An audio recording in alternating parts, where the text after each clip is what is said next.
पश्चिम बंगाल विधानसभा चुनाव से ठीक पहले मालदा जिले से एक बड़ी घटना सामने आई है।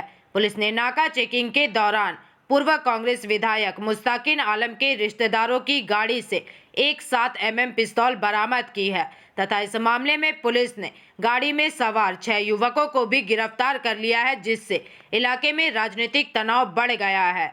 सूत्रों से मिली जानकारी के मुताबिक शनिवार शाम को पुराना मालदा के 12 नंबर राष्ट्रीय राजमार्ग पर चेंचू मोड़ के पास मालदा थाना पुलिस नियमित नाका चेकिंग कर रही थी।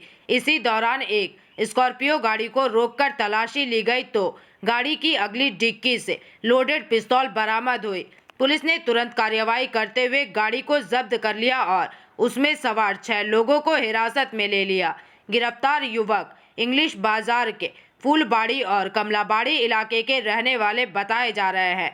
हालांकि इस घटना पर प्रतिक्रिया देते हुए कांग्रेस के जिला कार्यकारी सदस्य मांतू घोष ने अपनी बातें रखी, जबकि दूसरी ओर सत्ताधारी दल तृणमूल कांग्रेस ने इस दलील को सिरे से खारिज कर दिया है एवं पुराना मालदा नगर पालिका के चेयरमैन विभूति घोष ने इस बारे में अपने वक्तव्य रखे।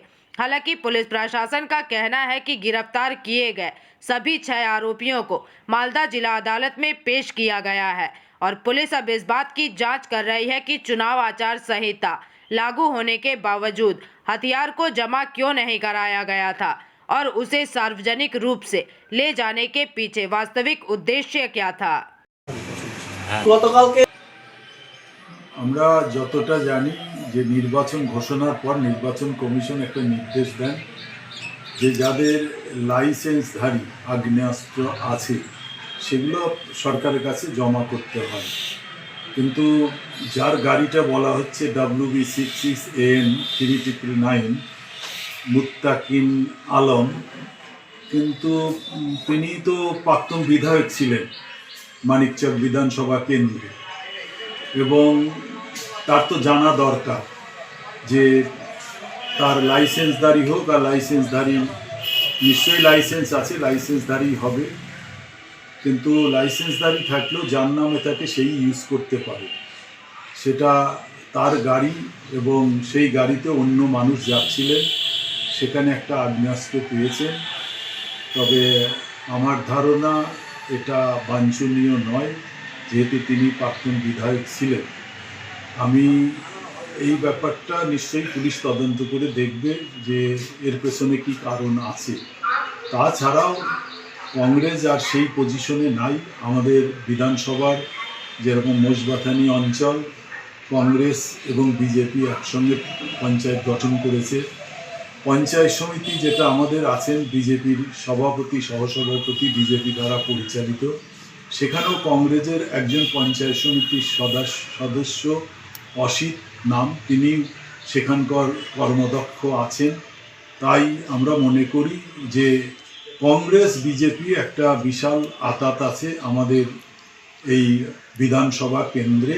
তাই এলাকার মানুষের কাছে একটাই আবেদন রাখবো যে কংগ্রেসকে ভোট দেওয়া মানে বিজেপিকে ভোট দেওয়া।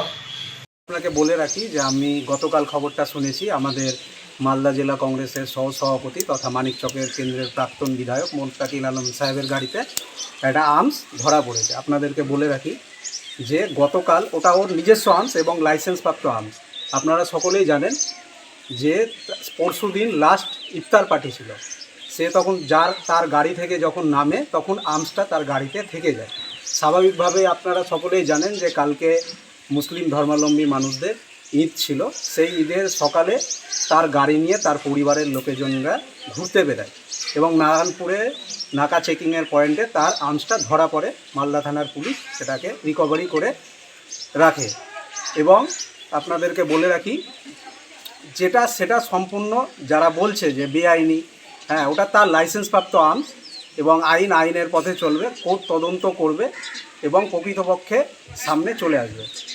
তো এটা তো বিরোধীরা বলবে, বিরোধীরা তো বিরোধীদের কথা বলবে, আমরা তো বলে রাখি সেটা কোর্ট প্রমাণ করবে, আইনের পথে চলবে, সেটা লাইসেন্সপ্রাপ্ত আর্মস, হ্যাঁ সেটা কোর্ট প্রমাণ করবে এবং যারা বলছে তাদের জনমানসে কোনো ভিত্তি নেই। আপনারা সকলেই জানেন যে 8 থেকে 80 সবাই জানে যে সন্ত্রাসের এক নাম তৃণমূল এবং তাকে মদত দিচ্ছে বিজেপি পশ্চিমবঙ্গে, তারাও তো করছে। তারাও তো করছে, আমাদের তো একার এই কথা নেই। এবং মানুষ সেটাকে তৈরি করে, সে তার গ্রাম পঞ্চায়েতে এবং পঞ্চায়েত সমিতিতে কী কাজ করবে, কাদেরকে নিয়ে করবে, তারা এলাকার মানুষ ঠিক করে। সেইভাবে আমরা আমাদের বোর্ড গঠন করেছি। এবং তাই নয় যে তাদের সাথে আমাদেরকে প্রোগ্রামে যেতে হবে, মিটিংয়ে মিছিলে যেতে হবে, সেটা কোনো না। উন্নয়নের ব্যাপারে মানুষ একের পর এক হতেই পারে, এটা নিয়ে কোনো কথা নেই। যারা বলছে, আবারও বলি, তাদের জনমানসে কোনো ভিত্তি নেই। Bureau report, PVTV news.